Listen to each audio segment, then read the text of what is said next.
So we're going to go ahead and get started. Keep something in mind.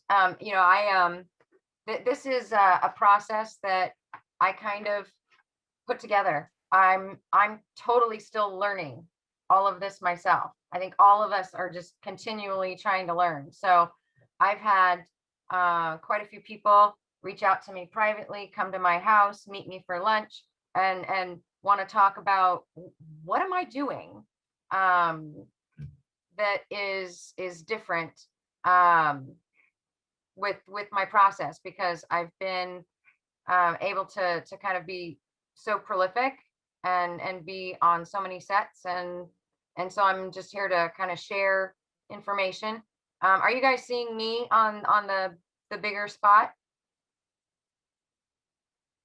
No, I think we're all seeing Crystal. Hi, Crystal. Hi. Hi. Let me see if I can manage that.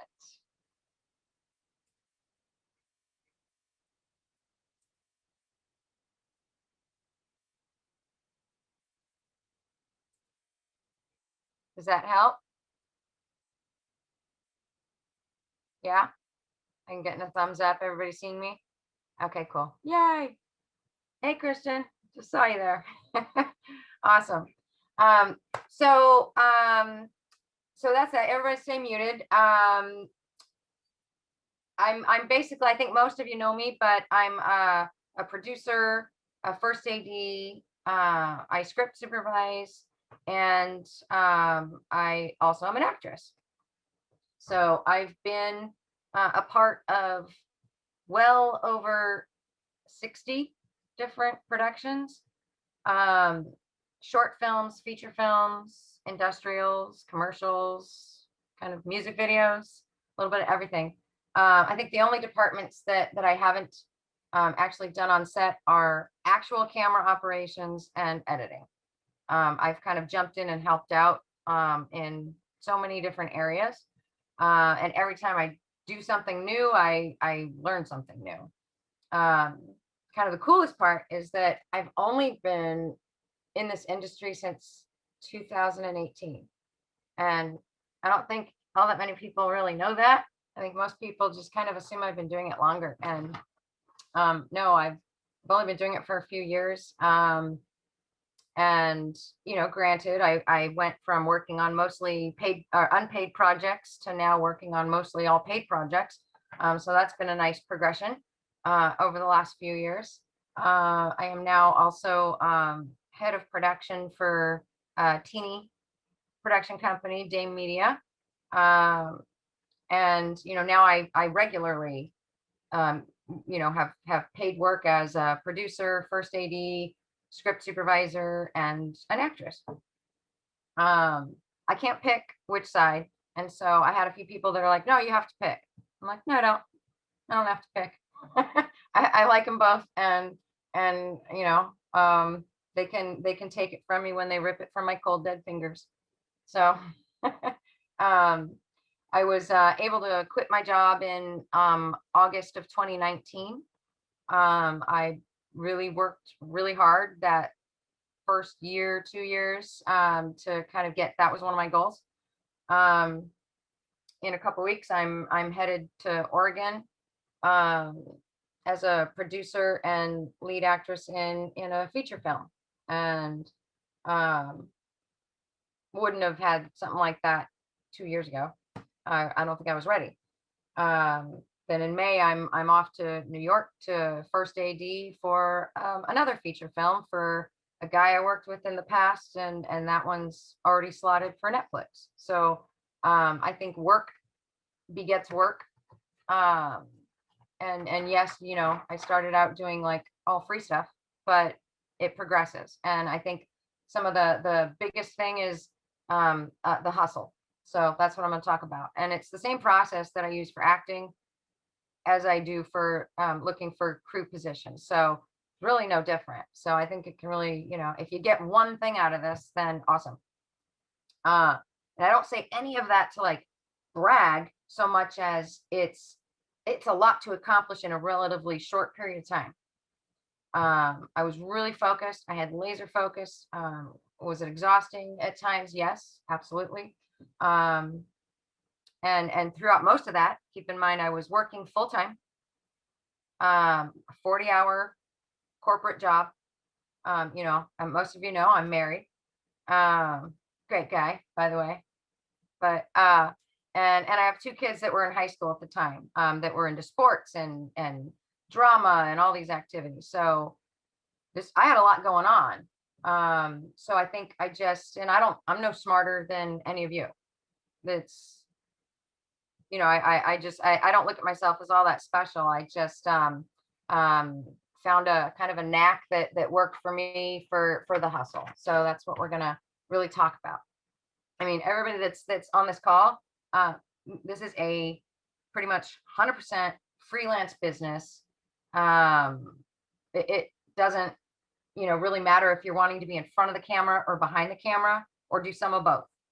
Um, if you're wanting, the business to come to you, you're going to be waiting.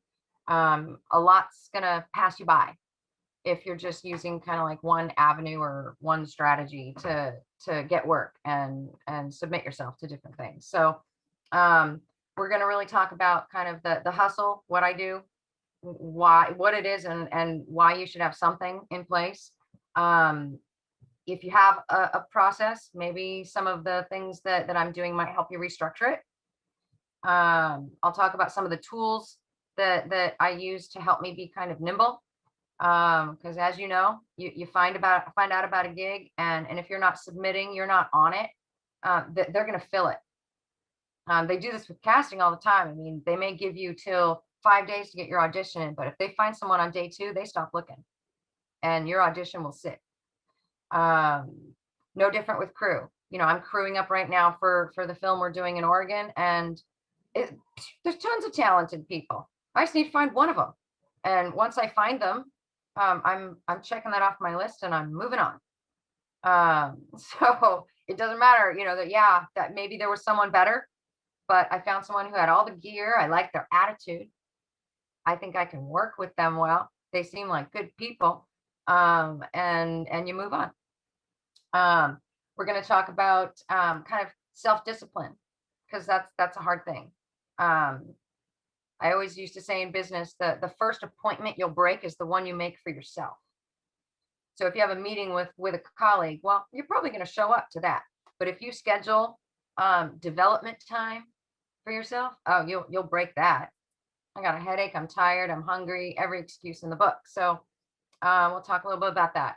How to hustle even if you have an agent already. I have multiple reps and I still hustle. You got to track your hustle. If you're not tracking what you're doing, how do you know what to change? How do you know what to adjust? How do you know if it's working? How to hustle on set. And then kind of the post-production hustle. It's like, what do you do after the gig is done? And the nice part there is that's kind of the near effortless hustle that pays you back in the future. So hustle mindset. Face it, no one's gonna care about your dream more than you. Your parents love you, your spouse loves you, and they want you happy, but you are the only one that is really going to care about your dream the most. I'm lucky. My husband's super, super supportive. My parents, not so much.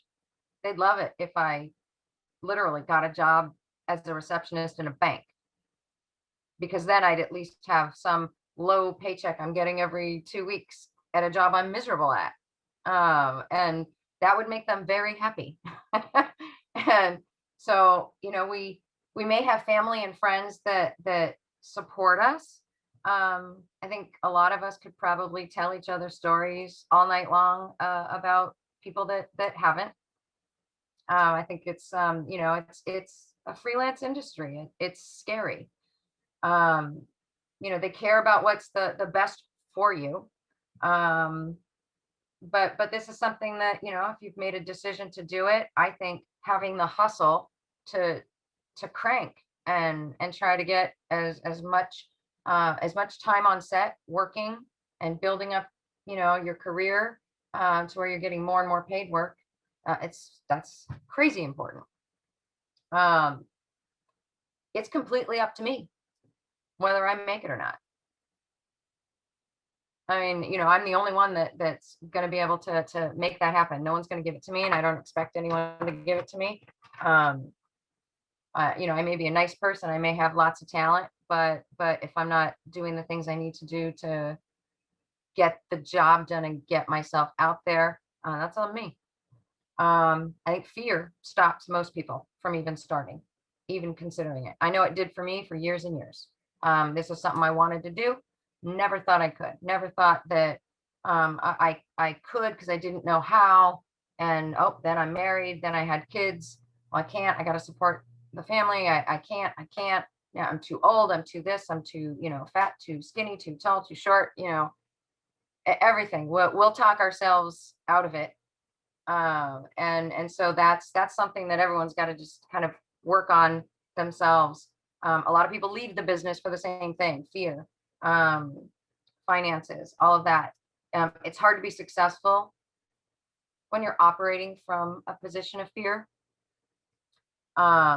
So, for the hustle to work, the best thing you can do is take your fear, put it in a bag, and go put it over there, so that you can focus on the things that you need to hustle. If you submit to a gig or reach out to someone and network with them that you've been on set with in the past, what's the worst that's really going to happen? The absolute worst thing that will happen is nothing. No one's going to come smack you. No one's going to, yell at you. You're going to submit to something, and the absolute worst is nothing. And it's really the easiest thing to submit to things. It's, you're not going to book lots of gigs. That's going to happen. I'm sure that's happened to a lot of you already. Lots of gigs, you're not going to book them. And at first, when I first got into this, I'd submit for something that was just such an exciting role. I was so excited for it, and I'd pine for it. I'd sit there and be checking my phone. Like, I couldn't do anything without checking my phone to find out, did they respond? Did they respond? And it could drive you mad. So now I hit submit and I move on. I try not to give it another thought, because I've done my part. You have an opening, you have a crew position, you have an acting gig. Looks like I'm a good fit for that. Have my tools together, send everything out, and there's nothing else I can do at that point. So if I'm a good fit, they're going to reach out to me. Same thing with auditions. My job is to show you what I can do. The minute that I do that and I hit send, now it's their job. And I need to just let them do their job. So move on. So you want to keep the focus on the activity that's involved in the hustle. The minute you submit, you're already moving on to the next. And it's kind of funny. It's like you can't fail at this. It's impossible for you to fail at this. The only way you can fail is if you quit. So everything has a learning curve. Everything has some learning that you can get from it. So as we jump into some of these tools, I'm making a whole bunch of assumptions about all of you, every single person on this call. I am assuming that you bring talent to the table. I am assuming that you possess something that's inside of you that others will benefit from having you on their set. So, I'm not here to talk about acting classes. I'm not here to talk about go to film school, don't go to film school. Totally up to you. I'm not here to talk about any other classes that you've decided to take or you're thinking of taking. If you feel like you have some holes in what you have to offer and you want to get some extra education with that, go for it. If you don't, okay, I'm here to talk about the hustle and the activity. So what most people do is they keep a really small circle of who they know. Um, they may do some other sets out there, but they often work with the same people, and there's nothing wrong with that. The only thing I want to kind of plant the seed with is you keep a small circle, you can't grow your network. You keep a small circle, you're going to be on the set with the same people over and over. How does that enable you to grow your talent and skill and grow as a person? So I like it when I'm on set with lots of different groups. I see different styles. I learn something new every single time. And at the very least, I pick up a few new friends that I didn't have before. And if anyone's been in this business for a little while, you've probably figured out this is a business built on friendships. We work with people we like. We call people back to productions that we've worked with before. Yes, that have talent. You know, you got to know what you're doing. But if I have a choice between working with honestly an asshole or working with someone who's a kind person, guess who I'm going to choose? So we work with people we like, and that's true in business. You know, we do business with people that we like. So you know, growing that network and not keeping it so small. Most people don't really submit to very many things each week, or they're inconsistent. They'll go through little spurts, but then a whole month goes by and they really didn't work it. A lot of actors rely on their agent. They're like, I have an agent, finally. And they can just sit back and expect their agent to do all the work.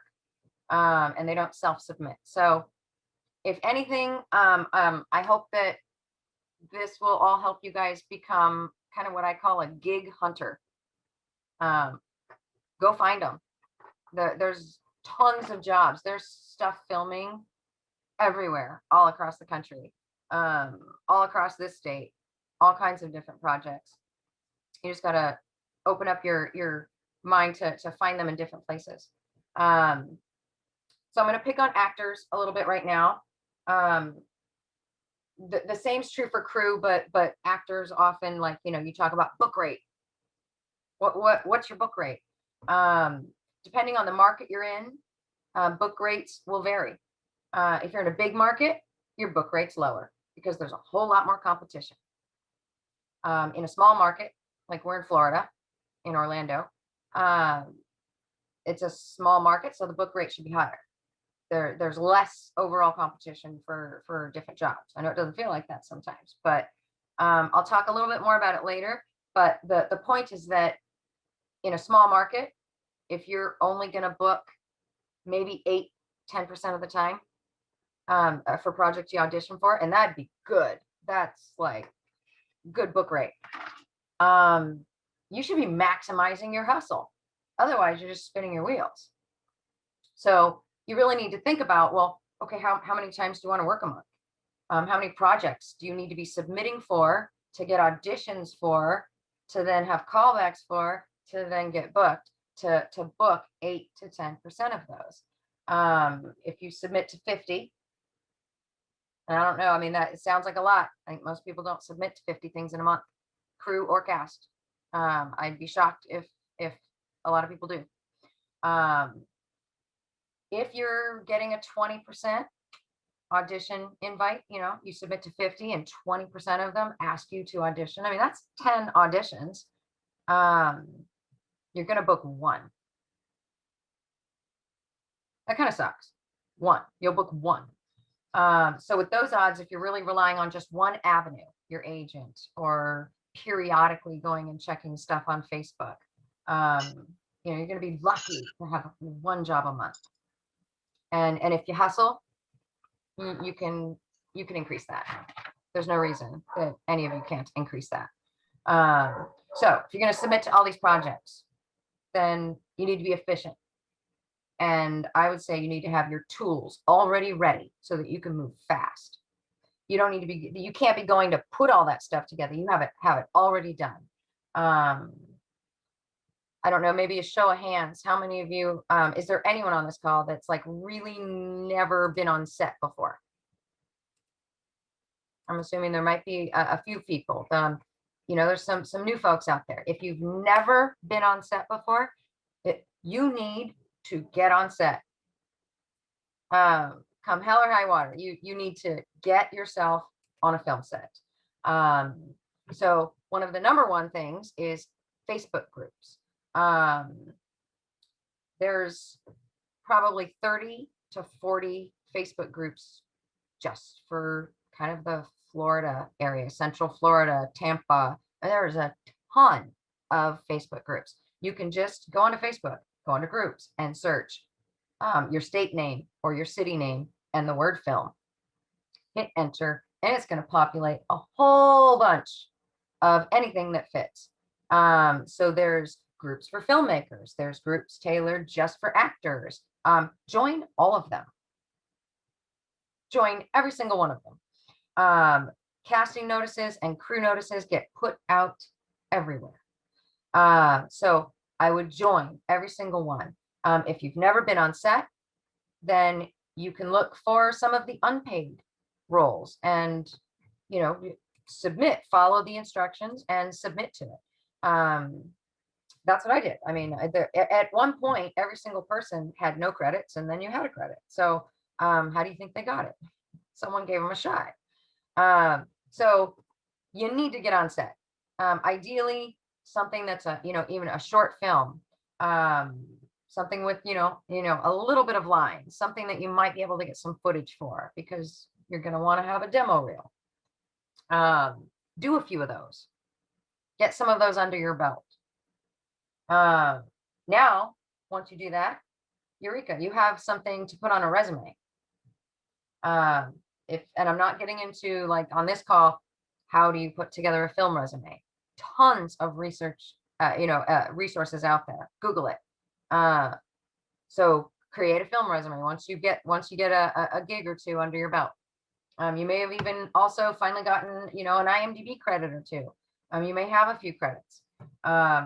Once you get enough footage for a demo reel, well, you can use those same Facebook groups and put a post out. You may always use it to find jobs, but you can post on them as well. Put a post out there and see if you can find someone that's inexpensive who can put together your demo reel. If you have a handful of clips, that's enough.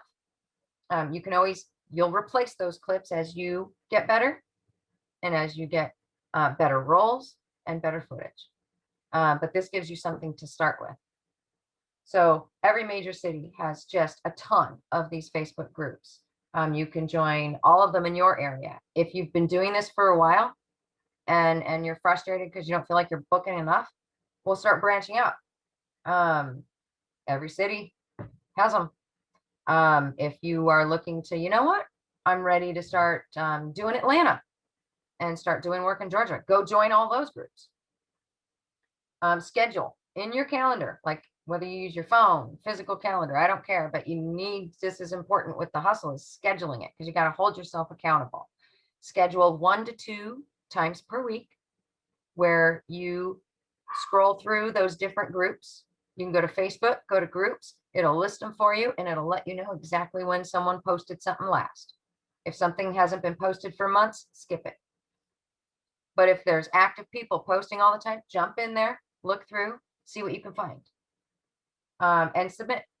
You should be able to submit to at least 5 to 15 things every single week just from Facebook groups. There's also several free casting and crew sites. If you're not already, a part of some of those, one of them's like Green Room Orlando. So you can search free casting or free crew sites. Find a few of them. You're not creating profiles on these, mind you. These are sites that you're going to go to, and it's just, you're going to have to filter through.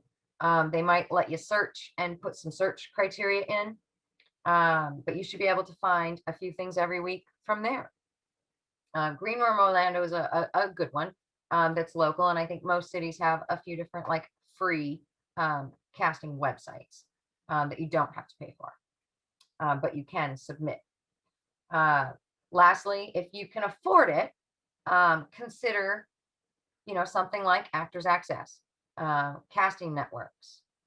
I had Backstage for a while and then I got rid of it and now I have it back. And on all of these sites, you can set up search, like you can set up criteria so that it will email you when a gig matches your specs.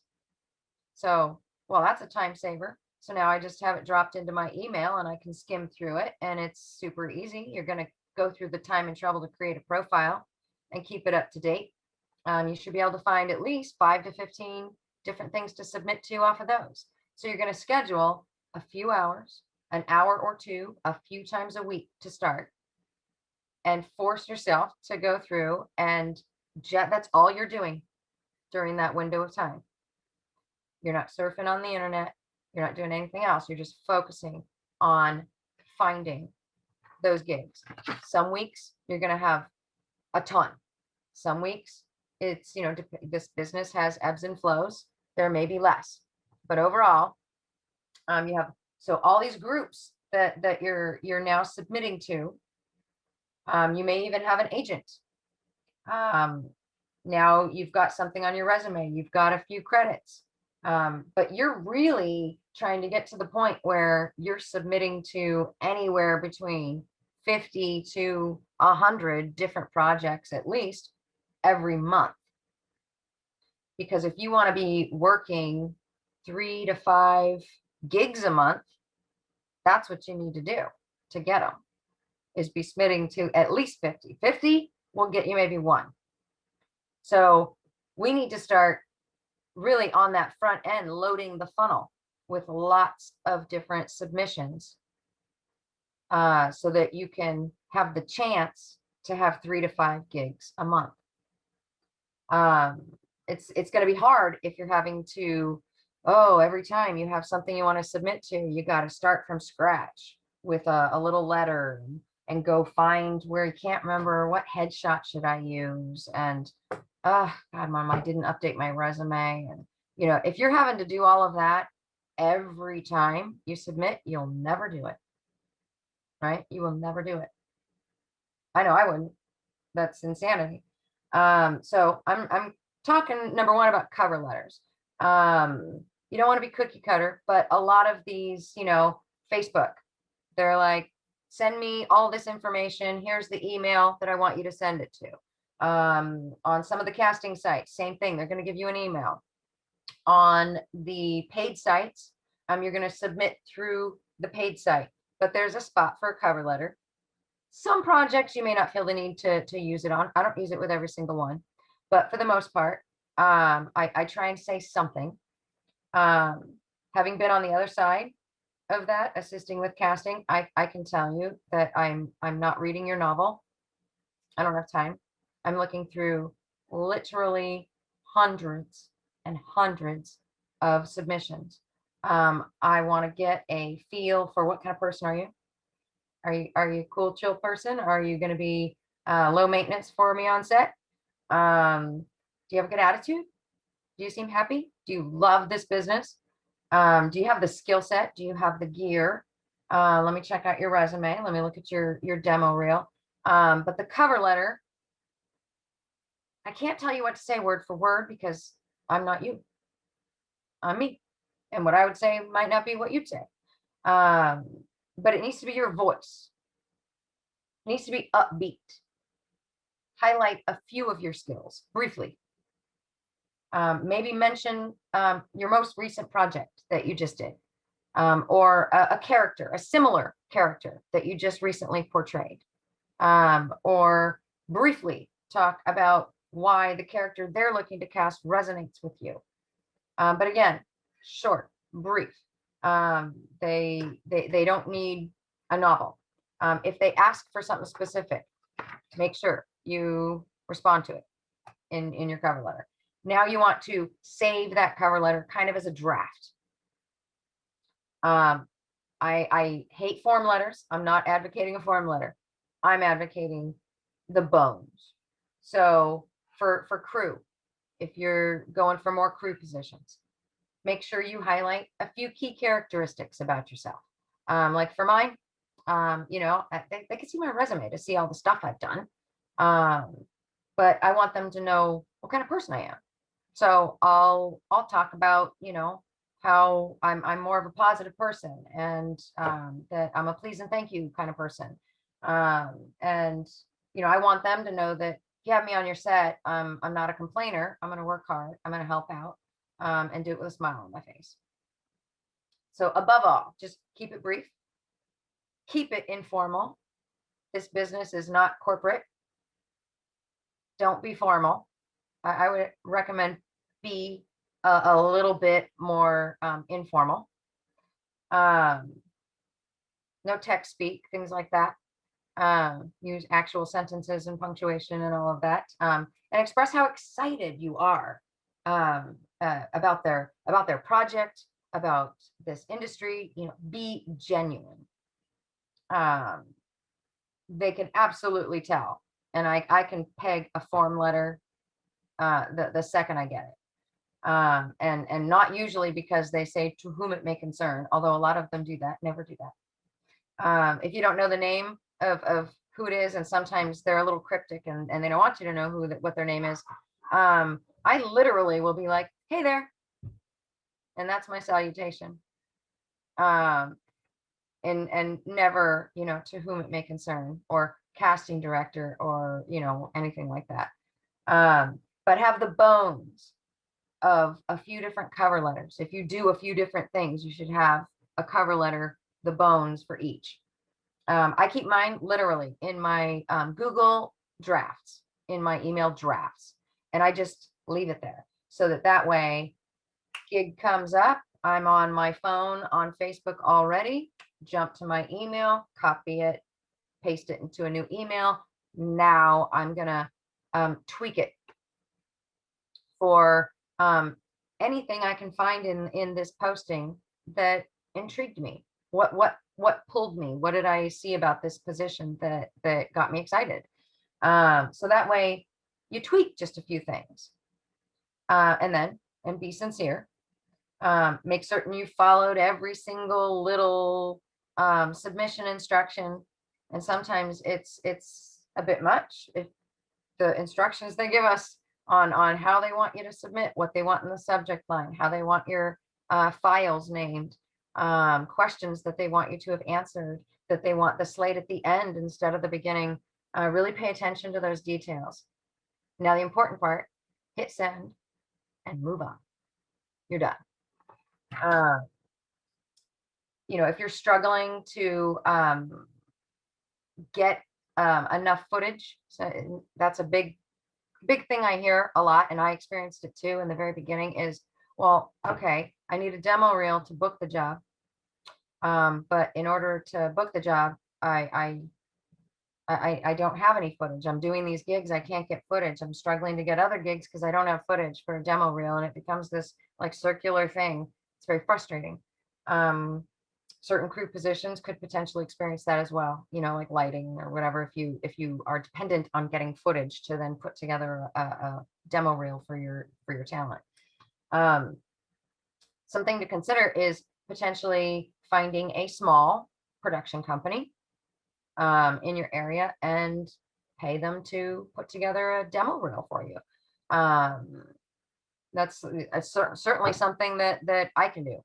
Lots of small production companies can do that, reasonably priced. I'd be able to write scenes for someone, pull a crew together, shoot the scenes, have someone edit it, pull out 3 to 5 clips, and boom, we've got a demo reel of 3 to 5 clips plus any that you bring to the table already. Now you got a demo reel. Another one is groups like the Orlando Independent Filmmakers. We do 3-4 challenges every year. And so we have, somewhere between 40 and 50 short films that are all being made in a short period of time, and they all need talent and they all need crew. That's a fabulous way to get footage, and network and become a part of a film community. So great all around. Headshots. Same thing You know, with headshots, it's, you know, you may not be able to afford or can't justify yet paying like the top dollar for who are some of the best in the state, and they are amazing. My daughter did my first headshots in our backyard. And were they the best? No, no, they weren't the best. I booked work off of them though. I booked, and they weren't even all that great at first. The minute I could afford to get better ones, I did. So save up, do it when you can. It is important, but you do need to have some headshots. You know, you need good lighting. You know, you Google all of this. All of the tips that you need to have like decent looking headshots is readily available. You can also go on those same Facebook groups that you just joined. You just went and joined 20, 30 of them. There's a ton of photographers in there. There's some photographers where they're at the beginning of their career and they are willing to do a shoot for free and trade for photos. So do that. I did that after my daughter did my first headshots. I did that for my second headshots. And were they better than the first? Mm-hmm. A lot better. Were they the best? Nope. So do what you can, but get started, because these are all the things that you need in your toolbox in order to hustle and hustle fast. An agent. Everybody talks like the end all be all of getting an agent. I did not have an agent when I first started doing this. I self-submitted, and even to this day, I book a lot of stuff because I have multiple agents. I book a lot of stuff for my agents, but I book more on my own. And in Florida, you know, virtually all the agencies are non-exclusive. I know depending on, I don't know where everybody is in the country, you know, some states, you know, if it's like, no, they have exclusive contracts, that's a little different. I am talking more for our market. So I didn't have an agent at first.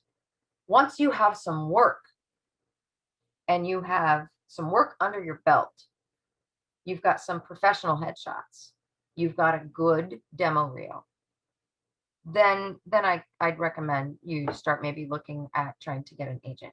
Doing it too soon, if you don't have those things, you might be spinning your wheels. Besides, I mean, you know, they're maybe going to submit you to just a handful of things each month.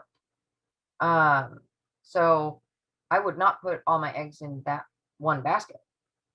I submit myself to way more than my agencies ever do. So you can have, you know, if they're non-exclusive, you can have more than one agent. You just need to manage that process and keep open communication with them. So I'm going to defer to, you know, if you get an agency, you talk with them about what they want, don't want, what they're okay with. But you can have them for different areas of the state, different areas of the country, as long as they don't really cross over. You can have some for theatrical and some, you know, then for commercial. So the nice part is that if I'm self-submitting in a non-exclusive type of contract, well, if I submit myself to something I found myself and I book it, I get paid. You know, when anytime I love when I get agency bookings, it's wonderful. Because they're kind of doing some of the hustle for me, and that's pretty cool. You know, when they book it, or when I book it from an agency submission, then, you know, then my agent gets paid and I get paid. Moving down the list on Toolbox, what you need in your toolbox is business cards. I do have business cards. Don't have to spend a lot of money on them. Some people may think that they're unneeded or old-fashioned. This is a part of my hustle, and we're going to talk about it later with the Onset Hustle and the post-production hustle. I keep business cards. I put my picture on it. That's probably not terrible. Can't see it very well. I use the same main headshot because I want branding. I want to have, you know, my Facebook profile, my Instagram profile, my actual headshots, my business cards. I'll have some branding, so you want kind of that look.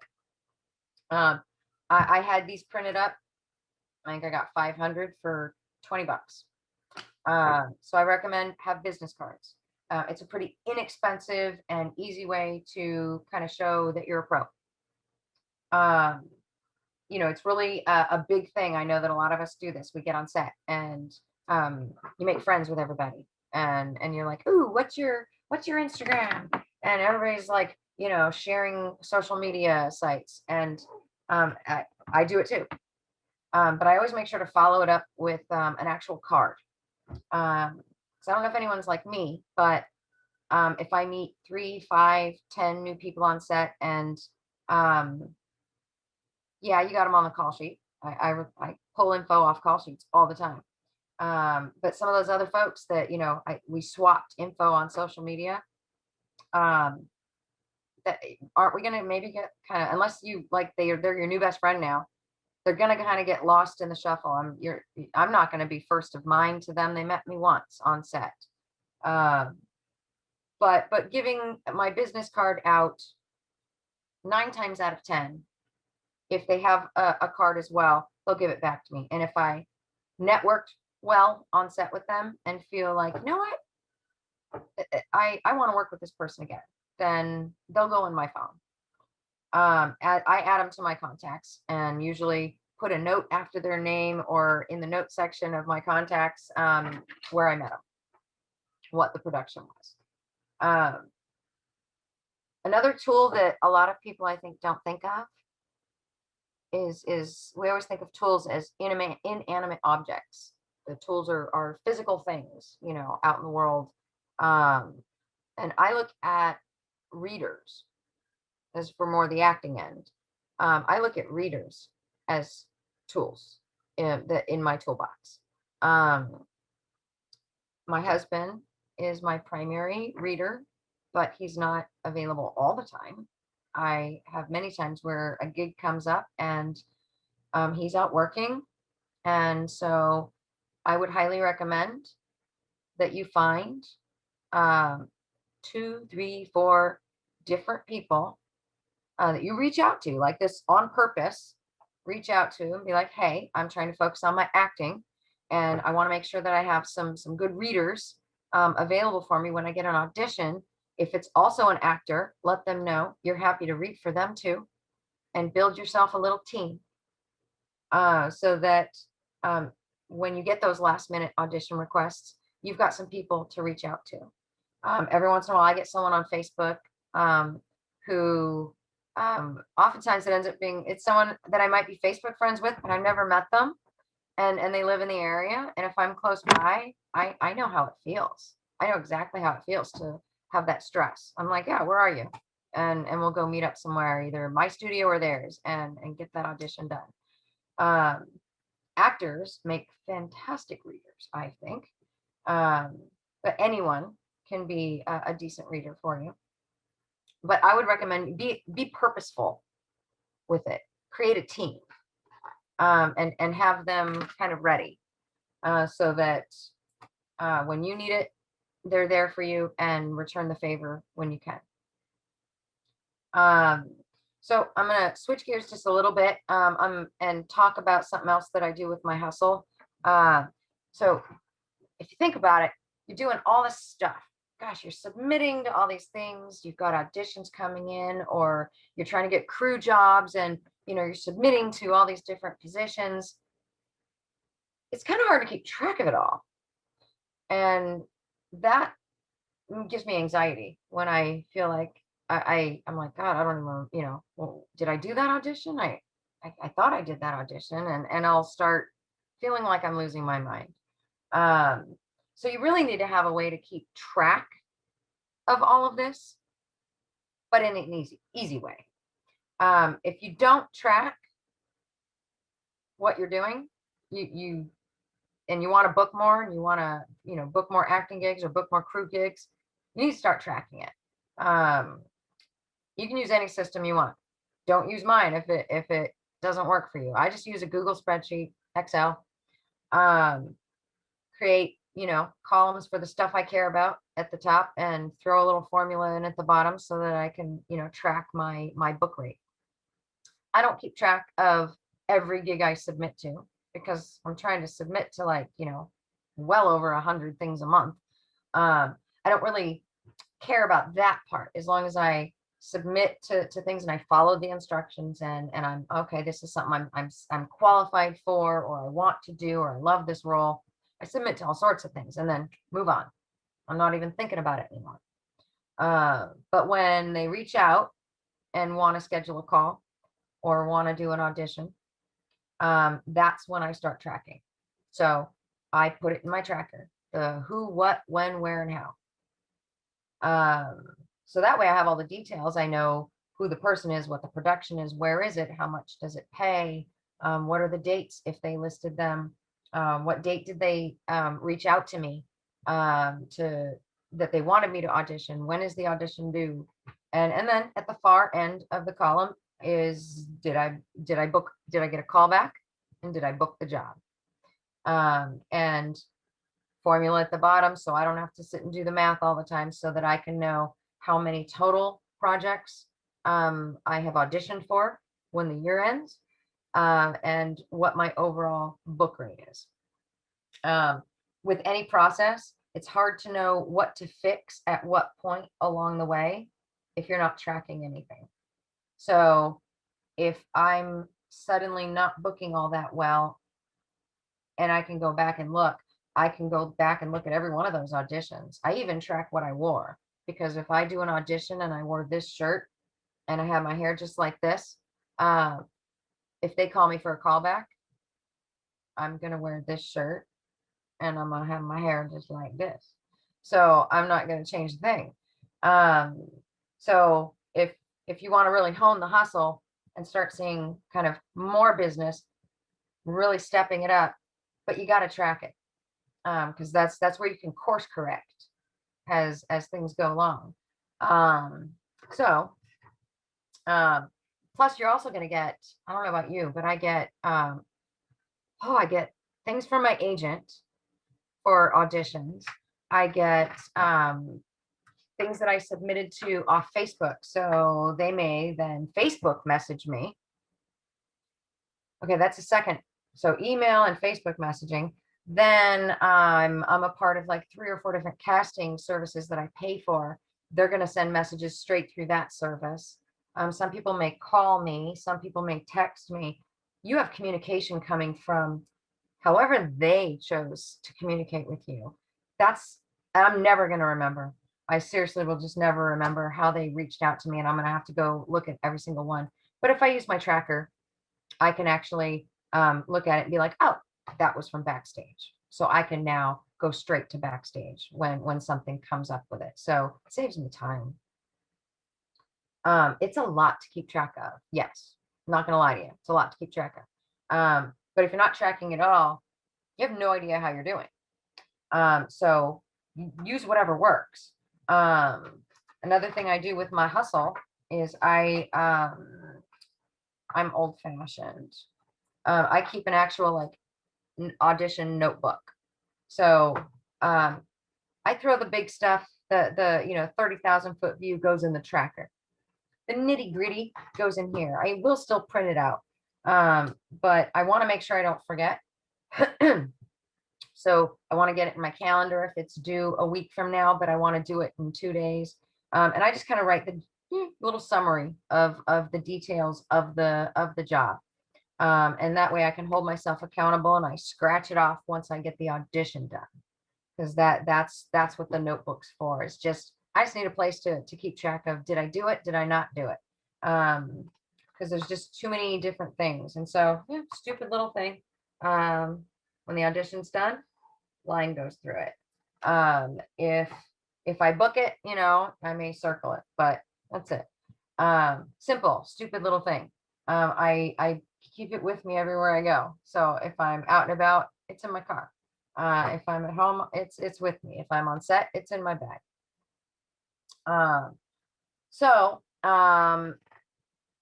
Those are just a few of those little things.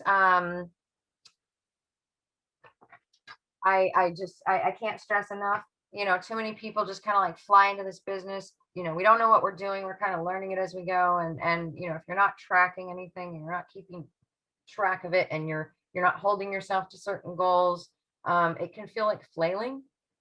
And I think that can help a lot of people be frustrated and have that fear invade their lives, and they give up. And I don't want you to give up. In order to be nimble and spry and move fast, you have to have a talent package and a crew package that's ready to go at a moment's notice. So all these things that I've been talking about, you need to just have them ready. I use Google Drive. Use whatever you want, whatever you're comfortable with. So draft cover letters saved, headshots organized. Don't overthink it. One commercial, one theatrical. Have them in a file, quick, easy, ready to go, high res. Boom. Resume saved in PDF format. Saved in PDF format, or better, but never in anything that's editable. Demo reel, ready to go. I save my demo reel on my Google Drive, on Vimeo, on Dropbox, and on YouTube. You'd be surprised, and you've probably seen it. They'll ask for some of this stuff in a specific way. I don't want to have to go do it then.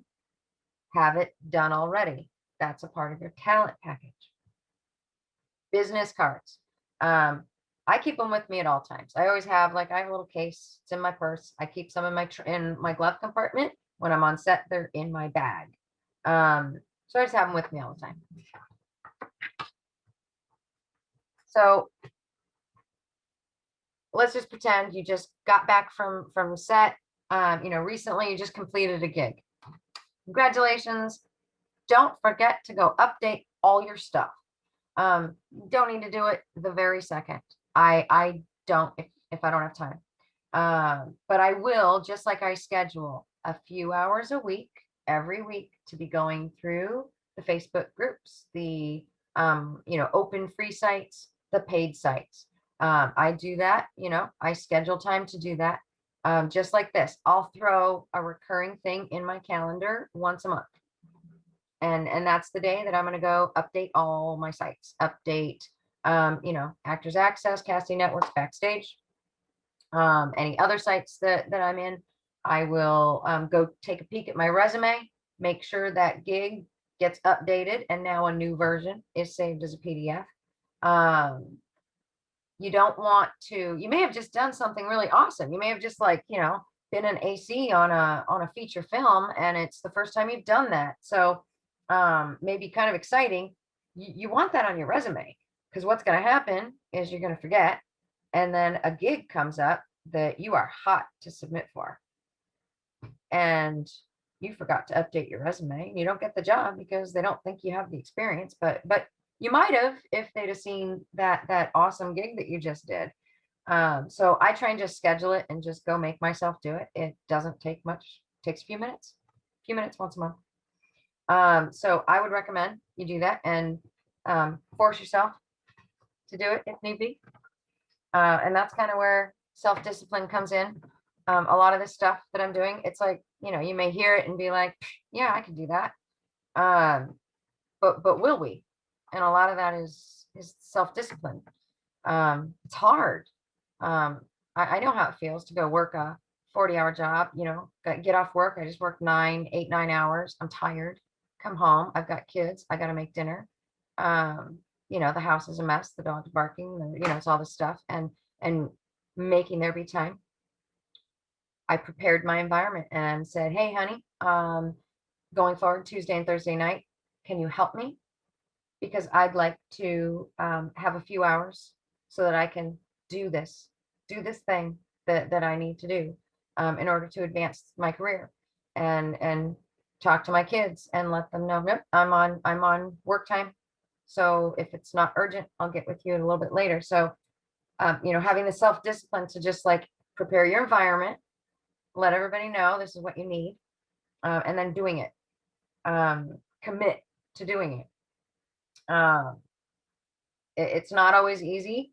Do I stay up late a lot? Yeah. um, I don't necessarily feel like I need all that much sleep. I'll sleep when I'm dead. Um, but to be honest, I seriously, I want this more than anything I've ever wanted in my entire life. And I think um, more than any other career or job that I've ever heard people have, that this industry is when you hear people talk like that. It's this industry that people are like, oh yeah, I mean, my joke is I'd live on a film set if it wasn't completely inappropriate. So if I want to do this for the rest of my life, and I'd do it for free if I could afford to. I know we can't. I got bills to pay just like everybody else. Then, damn it, I need to hustle. I need to get this job done. So that's the mindset that you need to get yourselves to. Is that, yes, I love my family. I love my husband. I go stand in front. I'd take a bullet for him. And I love them to death. For my career, this is important to me. This fills my soul and makes me happy. So I'm willing to invest lots of long hours. So in the beginning, it probably took me longer as I was trying to figure out, well, how do I hustle? What do I do? I don't know any of this. So hopefully you're picking some stuff up here that you're like, oh, little thing, I'm not doing that. I'm going to write that down. I'm going to do that. In the beginning, it probably took me forever to do all of this because I was just trying to just figure it all out, sitting there on my phone, trying to figure out how to edit a clip. And, I'm feeling like an idiot half the time. You're not alone. So use the Facebook groups, find someone that they know how to do that. And oh my God, they'll have it done in 5 seconds. So, there's just an endless amount of resources out there. And hopefully this can, help you guys save some time. So as I've gotten more practiced at it, it doesn't take me near as long. I'm cranking through and I can submit to 150 things in a month. And this isn't to say that, oh, any crap project you're going to submit to. No, I'm looking across the entire nation. So I'm looking, you need to be looking, would you cast you? You got to look at, oh, well, they're looking for someone that's 5'7", brunette and, 30 pounds thinner than I am. Okay, well, I'm not what they're looking for. So be smart. If someone's looking for a director with 10 years of experience, okay, well, I'm not what they're looking for. I have not done that. I'm still, keep in mind, I'm still kind of new. I'm still learning too. But script supervisor for an indie film, filming in Arkansas for 3 weeks. I could do that. So I'm gonna jump on those. Acting gig that's kind of like, right, oh, you want a mom? Well, I'm the every mom. So know your type if you're an actor, kind of spend some time, figure out your type, be going in for those bullseye roles. You can go for some stuff that's a little outside of it. I still sometimes get cast for someone in their 30s. I'm so not in my 30s. But that's another call entirely. Anyway, so it's going to get easier. The nice part is that now I still hustle. I still hustle all the time. But the nice part is that, oh, every once in a while, more and more, I get a direct booking from one of my agents. I didn't have to do anything for that. That's awesome. They just book me and I get to show up and go do what I love. When you get enough, experience under your belt and you're to the point where you've got a nice, robust resume and a kick-ass reel, you're going to get invited to audition more and more. So you may not need to submit to 150 things or 130 things in a month. As you get better and better and you gain more skill, crew or cast, on crew, as you get more and more experience, you're going to be more in demand. I had a gal I talked to yesterday that I heard that she was filming something and she was putting out a casting notice. I don't care. I didn't fit a single one of the roles. I saw that she was making a film. And so I sent her a message about being her first AD. And when she gets to the point that she's going to crew up, I'd love to talk to her. Casual, informal, friendly, no pressure. She asked for my resume. I sent it and she responded back, crazy impressed. And she wanted to get on a call within 24 hours. And we had that call yesterday. So now my resume's making it easier for me to not have to hustle quite as much. But again, you know, the tracking is really important. It's going to also make you feel really awesome because you're going to get to see how far you've come.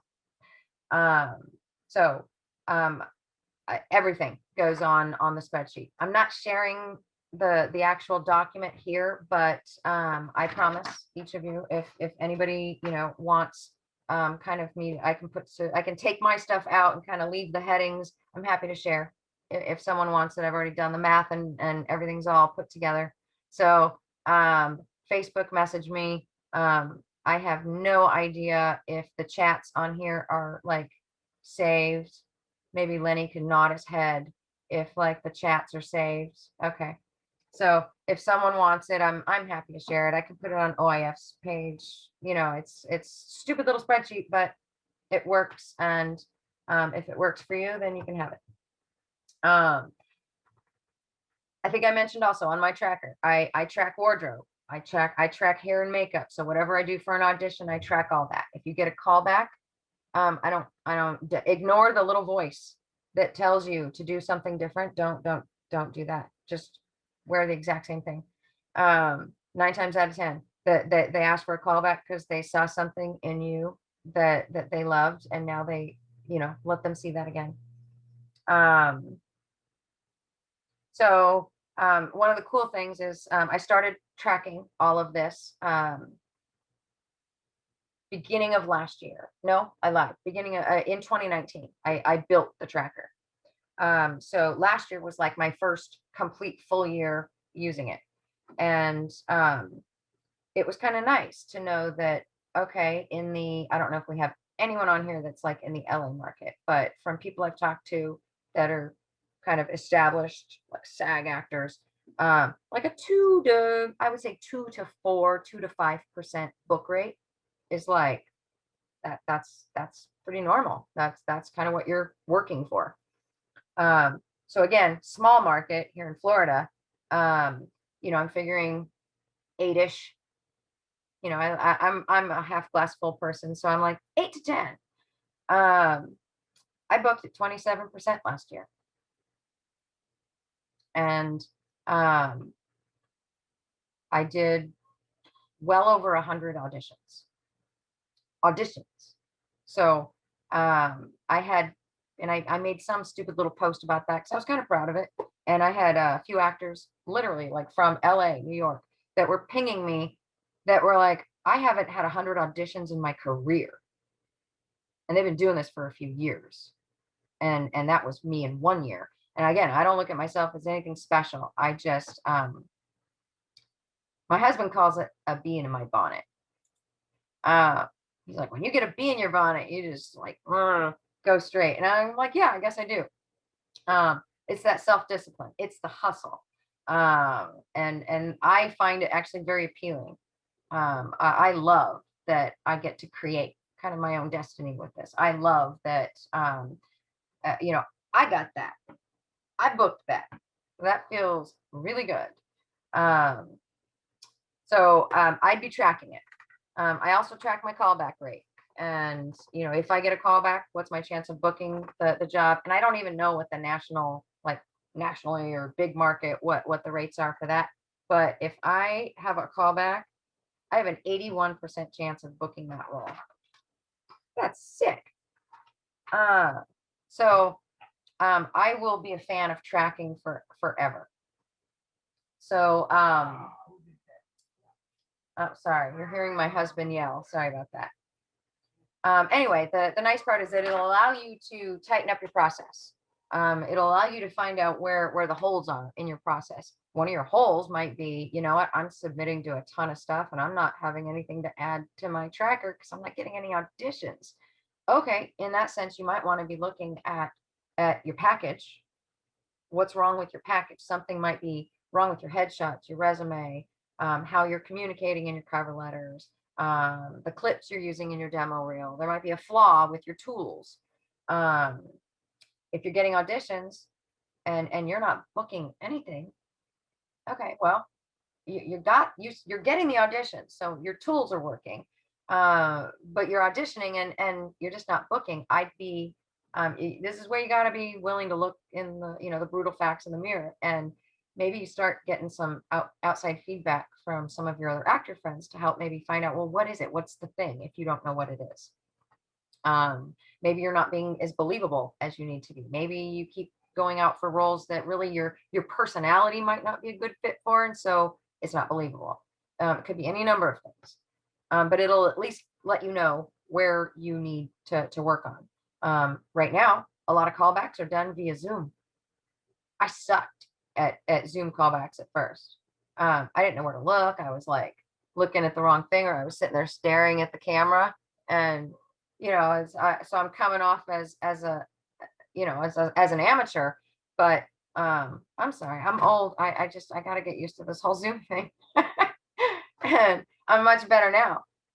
So now, because I realized, you know what, my eyes tend to go all over, and I've probably been doing it to you guys this whole call, but I'm not auditioning. So, but on an audition, I want to make sure I'm looking in the right spot. So I actually will take like a little piece of something colored and I'll pin it somewhere so that I'm looking just off camera, like I would when I'm in my studio doing a video audition. Little thing. So onset. Not a whole lot left to cover. I'm going to cover onset hustle and then kind of some post-production hustle, some things you can do. And then, I'm fine if there's time and people want to stay on and ask me questions, we can just go for it. So when you're on set, be prepared to do the most kick-ass job you've ever done, and have that attitude every single time you're on set. Have the best attitude. Be kind to everyone. As I used to tell my kids, please and thank you with everything. Be a pleasure to be on their set. Be as low maintenance as you can. And I say as you can. I'm gluten-free. So, I always feel bad when they're like, anybody have any dietary restrictions? I'm like, yeah. And I always follow it up with, I'm not diagnosed with anything. It's not going to kill me. But, they honor it. So remember, we do business with people we like. So when you're on set, your hustle is to show how wonderful you are. I think everybody has an awesome, likable side to them. And a lot of times I go on set and honestly, the characters I play, I'm playing a raging bitch. And so in between, I really want to make sure I'm like, hey, and I'm goofy. I'm goofy and nice. And, before COVID, I would hug you. So, that's how you hustle on set is know your lines, show up and know your lines like the back of your hand, know them. Have a copy of the script, like whether you're an electronic person or a paper person, have it. If you're providing your wardrobe, have a checklist the night before. Make sure you pack everything. Like, show up prepared. Show up early. I know this is something everybody hears all the time, but your on-set hustle is being a total pro. But part of growing your network, remember I talked earlier about most people keep themselves in a small circle when you get on set.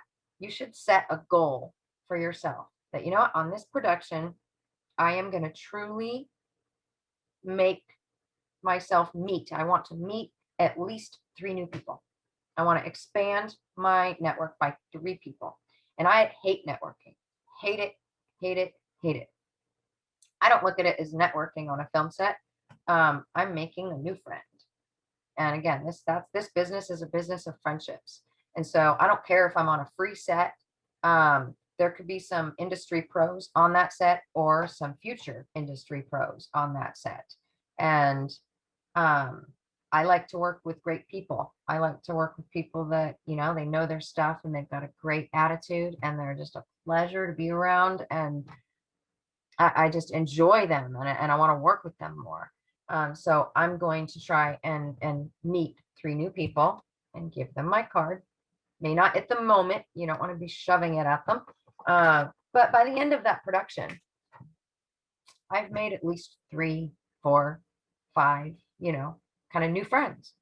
And I've already had instances. The job that I'm going to do in May on a feature film, 2 weeks, 2, 3 weeks paid in May in New York, is from some people that hired me to script supervise for them for a few months ago.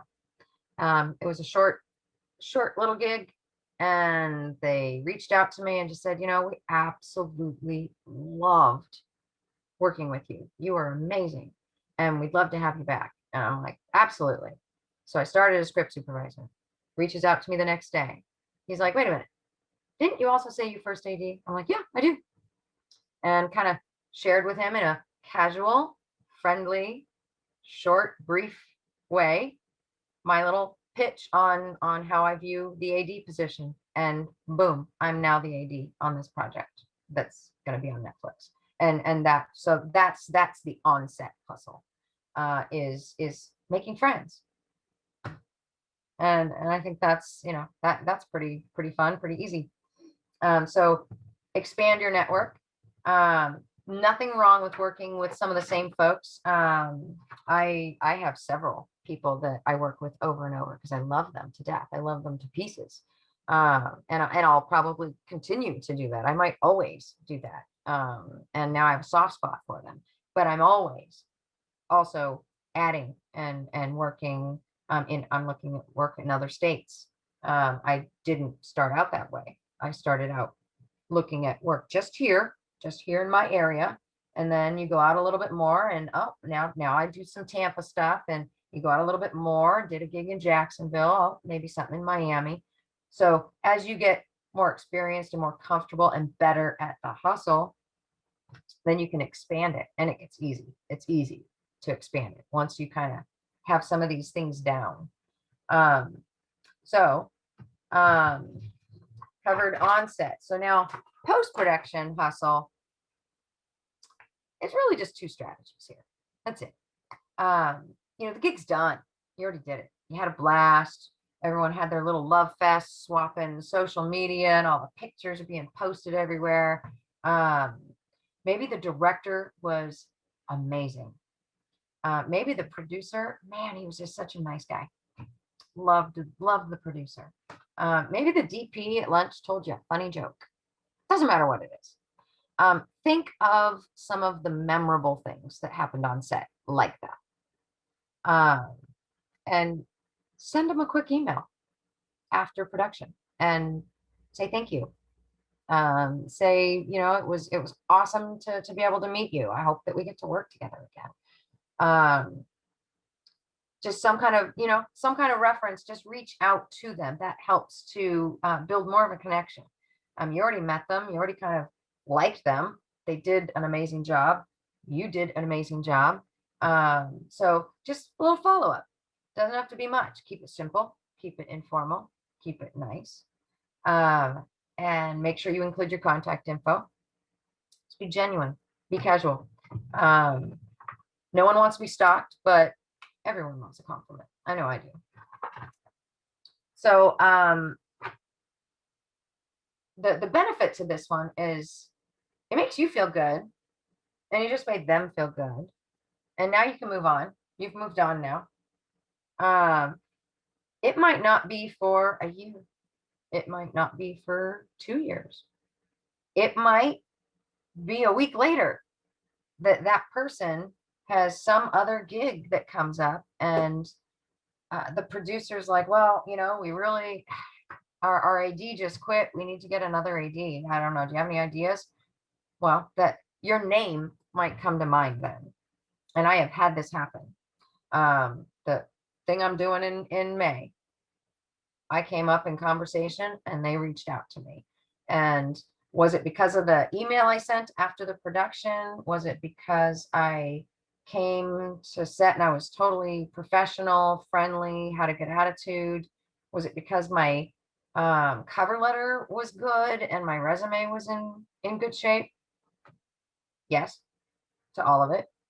All of it, I don't have a way to tell you what one thing it was. So I do all of those things.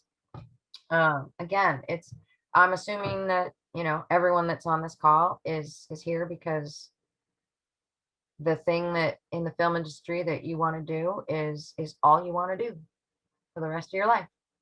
And so I think if something's that important to you, you want to hustle. Anyway, that is all I've got for you guys. You guys are still with me? Hello? You still there? Okay. So I'm fine to Lenny, do you want me to take a look I can look at these chats and see if there's any questions. I'm not sure if anyone's got specific questions. If someone wants to unmute and ask me a question, you can ask me a question if there's something I cover, because I know some of it I had to go over fast. And some of it, it's like, yep, Google it, because you need to just kind of go find some information on it. I have a question. Awesome. So when you were first starting out and you were working your 40-hour job, because that's kind of where I'm at right now. How were you just like submitting for things that happened on the weekend, or were you just trying to like figure out your balance between work? Because that's where I'm at right now. It's kind of like, it's not Saturday, Sunday, that's it. Fantastic question, actually. And I'd have to scroll through. Who am I talking to? Crystal. Okay, thank you. So yeah, it's kind of interesting. When I first started, a lot of the benefit is a lot of the unpaid stuff does film on the weekends because a lot of the filmmakers have day jobs. So that actually made it pretty easy where I could go do these unpaid projects for short films and get footage and act and meet people and do all of this. And I didn't have to take really much of any time off. But as it progresses, you're going to get to this point where it's like all unpaid jobs. Every once in a while, I get like a paid thing, and it's going to start doing this. And right about here, I started to have a problem. I got cast in a feature film, and I'm freaking out because I had used some paid time off for a couple of other projects that I'd had, and I'm starting to worry about like how am I gonna do this? So I wouldn't worry about it until you get to that point, because when you get to that point, that's when, ultimately for me, I had sat down, with my husband and I think in 2019 and early 2019 and just told him, I'm like, this is what I want to do. I don't know what we got to do. I don't care what we have to do. I have to figure out a way for me to do this for a living. And my day job was probably one of the most toxic places I'd ever worked at. I would get in my car and cry at lunch. It was horrific. And so I, doubly wanted out. It was killing my soul. And so I would, as far as like just the finding time was a hard thing, because working full time is not easy to then also come home and be like, oh my gosh, now I have this other part-time job. I gotta hustle. It can feel overwhelming, but at least it's something I was like, I want to do this.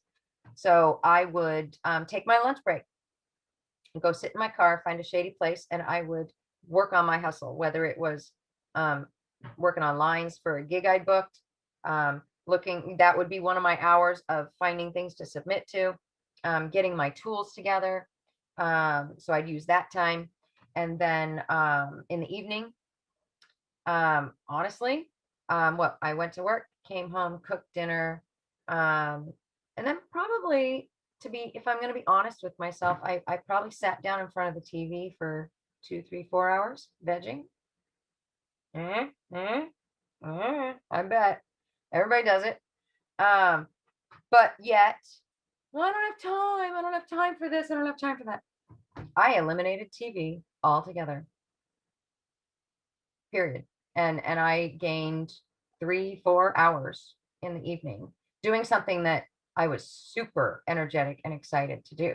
That was it excited me to be that I'm doing this, um, that I didn't mind. So that was a great way that I found time. Um, everybody has different jobs. I can't say, Crystal, that your day job is going to be more or less understanding than the job I had. I did have one gig where I had to borrow against paid time off that I had not earned yet at that job. But it was like kind of one of those. I got to the point where, the only time I'm going to take time off of work, I would never take time off of work for unpaid stuff. If something was unpaid and I was working, I didn't do it. For me, I had a job where I had the weekends off, so it worked out well. There's gigs going on all the time, and anytime you start getting that, yeah, but I don't want to like miss out on that gig. There will be so many others. There will be so many others. As you're working through, if you can save paid time off, that's what I did.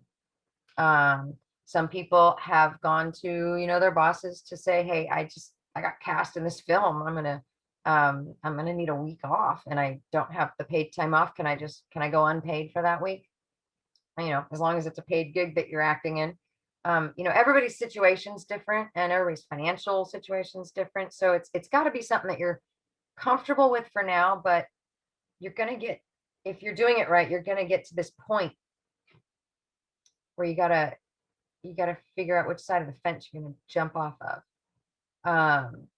So, definitely trying to get as many things lined up as you can so that when that time comes and you're like, oh my gosh, okay, I'm actually having to consider quitting my survival job, my full-time job.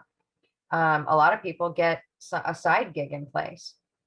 I know lots of actors and actresses in the area who have their real estate license, or some other type of job. They may be a financial planner, they may be a tutor, something that you can kind of jump in and out of and kind of freelance. So a lot of times, that might be a workable option for you. I hope that helps. It did. Thank you. Anybody else have any questions?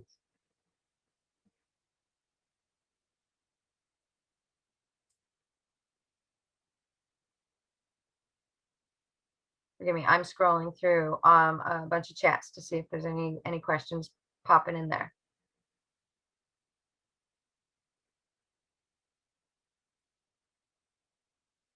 So I'd love to hear, was any of this helpful? Is there anybody on here that's like, oh yeah, I'm doing all of that? Or was there some nugget that you picked up that you're going to incorporate into what you're doing now? Christian, you want to say something? Because I see you nodding. Go ahead. Go ahead. Unmute yourself.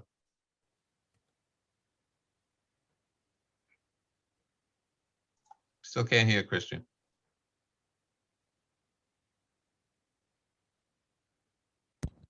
Can you hear me now? Yes. Okay.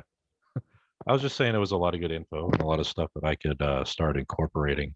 I had thought about scheduling certain times to do certain things. I've thought about it in the past, but not really done it. Mhm. So I just need to really kind of set that in concrete and just do it consistently, I think is one of Yeah. the things I need. Well, it's because the inconsistency, doing it sometimes, but not doing it often enough, you won't see the results you want. And, for you, it's, I know, depending on what's going on with Nicole and, and, it can be hard, juggling family with it. It's not always easy.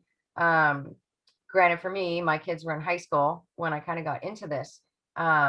But, I imagine, if my kids were little, I might have had to switch some things around and, oh, I'm gonna have to wait till after I get them to bed.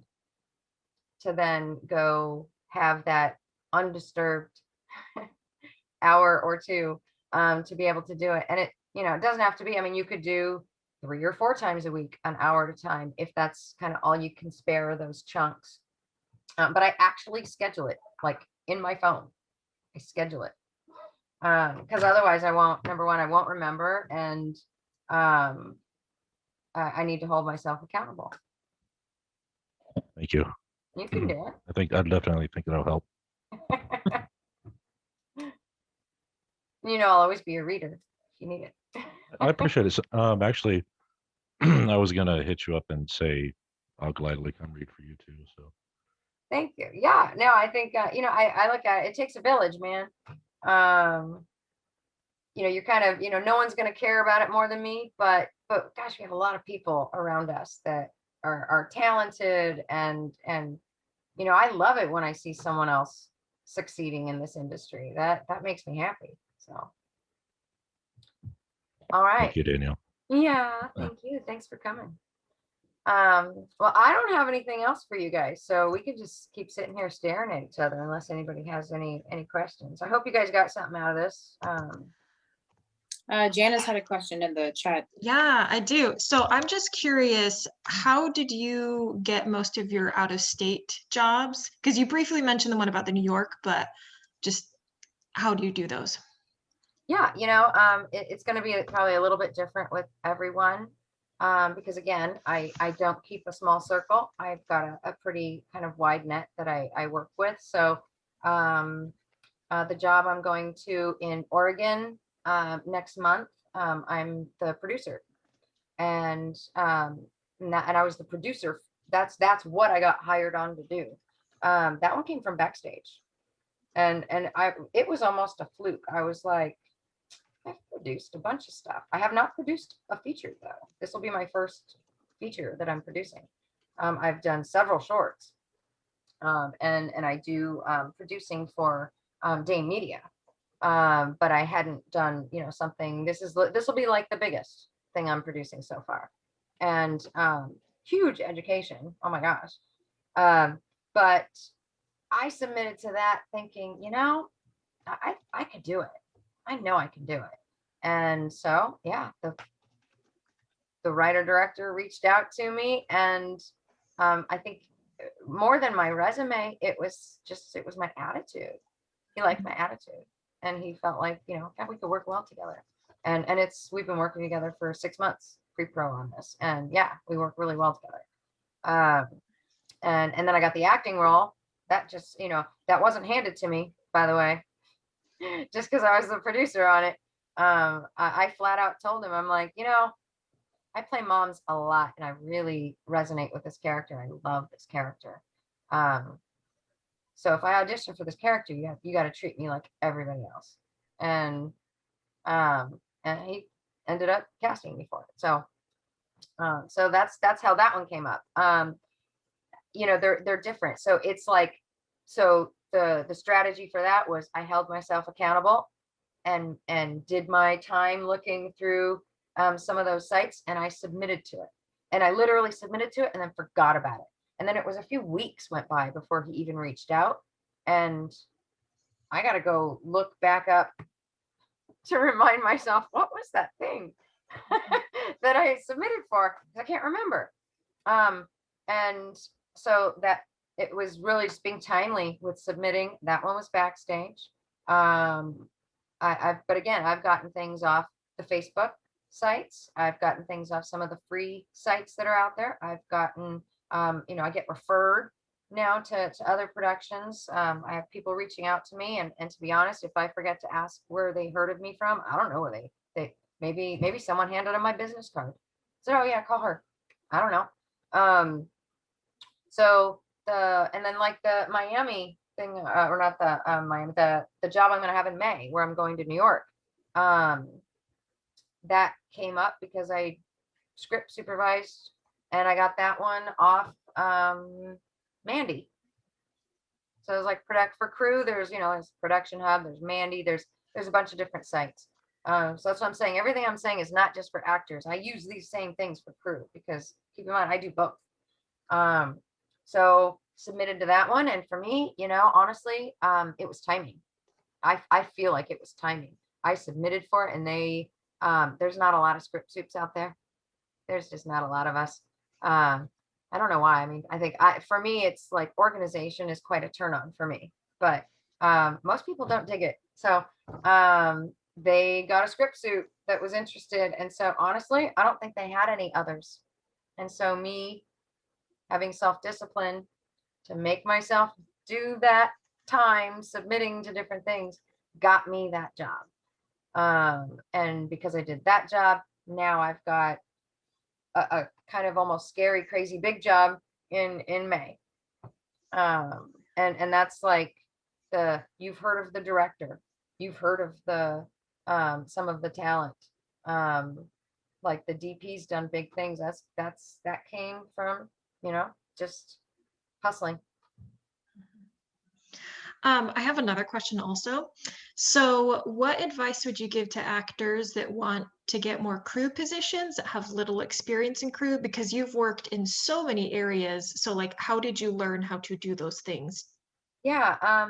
Back in the beginning of this call, when I mentioned to anyone out there that doesn't, if you're like brand new and you've really never been on set, go get your ass on set. Go get on set. And so if you're an actor, I'm not necessarily, although nothing's wrong. I've done background a few times. I've done it. But you can't put it on your resume. You're not going to get footage for it. So it was nice to be on a couple of big, huge productions and be background, to just in awe of everything that's going on. It's pretty cool. But I started, I didn't start as an actor. I started as crew. And I went and submitted to be, I Googled what's the lowest position on a film set, because I didn't know. and I'm like, oh, production assistant. That sounds nice. And so I found some free, I found some gigs that weren't paying anything through Orlando independent filmmakers. I don't know if any of you guys know Shaminga Fournay. She was the first set I ever went on, and it was for a sci-fi series that she was working on here in Orlando. And she asked me to be a PA. So night before production, she calls me and she's like, honey, I know that you're going to be our PA, but my script soup literally just canceled. Can you do it? And I totally just said, absolutely, I can. And then when I got off the phone with her, I spent the next 5 hours Googling what the hell a script supervisor does. And I created my own forms and did all this stuff. And I'm reading my ass off. I bleary-eyed by morning, went to set, script supervised. My heart was going a mile a minute, I think all day long. And the next day she sent me a message that her and her co-director felt like I was the best script supervisor they'd ever had. So I winged it, I mean, but I didn't say yes to something that I didn't really feel like, damn, I can do this. I can do it. So if someone was asking me to DP, would I say the same thing? No. It has to be in my wheelhouse of skills. But that's absolutely in my wheelhouse of skills. So get on set. They're like OIF. We just announced yesterday, the new escape challenge. So every single one of these, 50 films are about to be made in Orlando and Tampa in the next 2 months. They all need crew. No,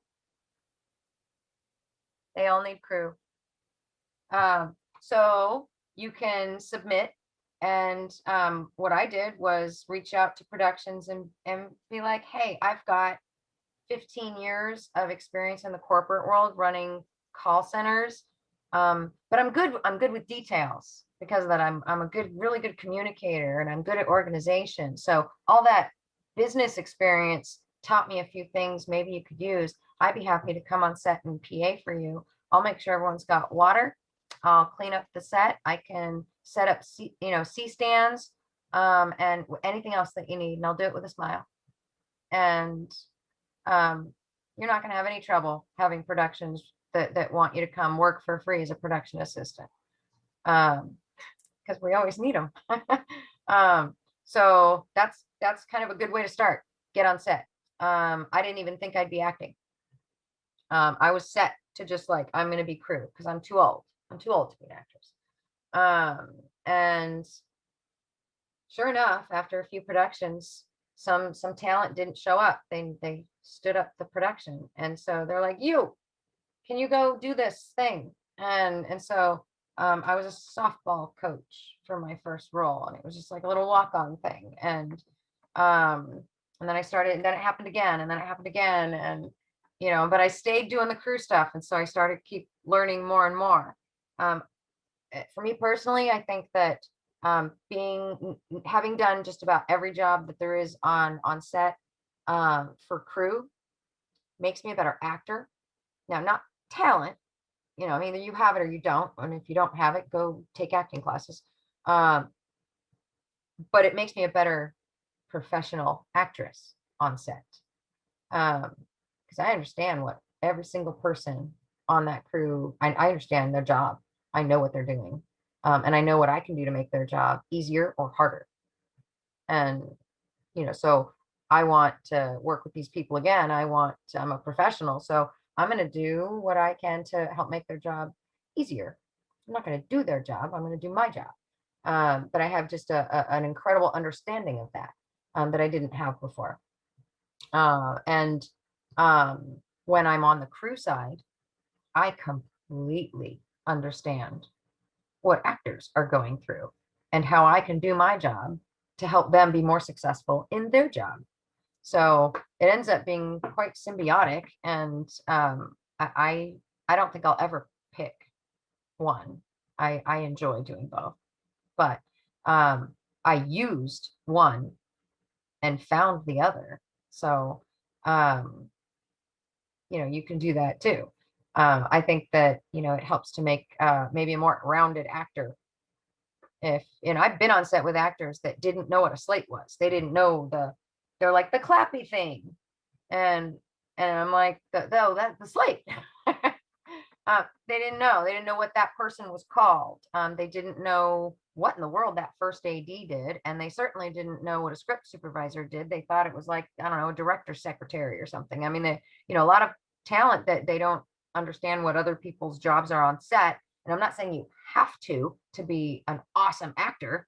I just find that it makes it, I want to be a pleasure to work with on your set.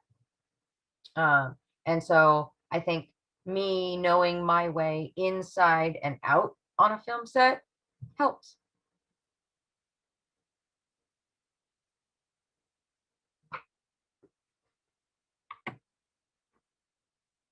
Oh, yeah, I see the comment, Ariani. Yeah, Ariani and I just, oh, honey, I think we ended up spending a couple of hours together on the phone.